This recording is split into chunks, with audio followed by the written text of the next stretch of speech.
भाजपचा महापौर झाला आपली कॉर्नर टाईट होणार आणि शेजारचा मुलगा कितीही सुंदर असला तरी आपल्याच मुलाला कडेवर घेतलं जातं. त्यांनी मुंबई महापौर पदी भाजपचा बसावा. शिवसेना भाजप युती म्हणजे आमची शिवसेना त्यांची युती असेल तर निश्चितपणे त्यांच्या जागा जर जास्त आल्या तर महापौर त्यांचाच होऊ शकेल. आमच्या जागा जर जास्त आल्या तर आमचा होईल. तुमचा दावा आहे का त्याच्यावरती, तो भाजपचा दावा आहे? नाही, आता जागा वाटपावर डिपेंड करते. एकनाथ शिंदे साहेब काय भूमिका घेतात आणि मुंबईमध्ये जर जिंकायचं असेल तर महायुती झालीच पाहिजे. जे महाराष्ट्रात महापालिकांमध्ये नगरपालिकांमध्ये खाली झालं, काही ठिकाणी आपसात भाजप शिवसेना लढली आणि त्याचा फटका आम्हालाच त्या ठिकाणी बसला आणि महाविकास आघाडीला फायदा झाला, तर महाविकास आघाडीला फायदा होणार नाही याची काळजी दोन्ही पक्षाचे नेते घेणारच आहेत.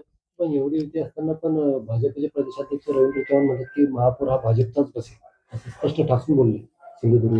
आता जास्त जागा ते लढणार असल्यामुळे ते ठामपणे सांगू शकतात. आपला दावा राहील का? आता आमच्या जागा आम्ही किती लढवतोय, कारण अद्यापर्यंत तर काही आपला शिवसेनेचा महापौर होईल असं काही वक्तव्य आमच्या पक्षाच्या नेत्याकडून आलेलं नाहीये. पण जर समजा काही महायुती नाही झाली तर मग आम्ही पण आमचा महापौर करूच. देवाभाऊमय आहेच, पण इतर पक्षही देवाभाऊंच्या इशाऱ्यावर जातात असं मंगल प्रसाद लोढा साहेबांनी सांगितलं की भारतीय जनता पक्ष तर देवाभाऊचा आहे, त्याच्यामध्ये काही नाकारता येत नाही. परंतु सगळेच पक्ष देवाभाऊ चालवतात हे सगळं 100% खोटं आहे. शिवसेना हा पक्ष शिवसेनेच्या ध्येय धोरणावर चालतो. आमचे मुख्य नेते एकनाथ शिंदे साहेब आहेत, ते जे पक्षाला दिशा देतात, ते ज्या सगळ्यांना काय आंदोलनं करायचे का निदर्शनं करायचे का काय आणखी जनतेकरता काय करायचं हे सगळे आमचे ध्येय धोरण पक्ष ठरवत असतो. त्याच्यामुळे लोढाजीच्या बोलण्यामध्ये आम्हाला काही तथ्य वाटत नाही.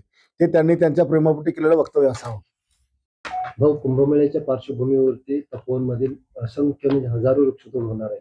आज शिवसेनेच्या वतीने एक आंदोलन करण्यात आले. ते झाडं तोडावे का नाही तोडावे आणि तुमची भूमिका काय आहे? नाही, कुंभमेळ्यासाठी इतक्या मोठ्या जागेत म्हणजे झाडांचं वृक्ष तोडणं, मला वाटते त्या झाडांशी अनेकांशी आस्था जोडलेली आहे, अनेकांची भावना त्या ठिकाणची आहे आणि म्हणून आस्थेचा भावनेचा विचार केला गेला पाहिजे. आणि एकीकडे आपण दिवसेंदिवस विकास करतो, विकास करताना जंगलाचा ऱ्हास करतो आणि त्याच्यामुळे पर्यावरणाचा धोका निर्माण झालेला आहे. ग्लोबल वॉर्मिंगचा प्रॉब्लेम मोठ्या प्रमाणात उभा राहिलेला आहे.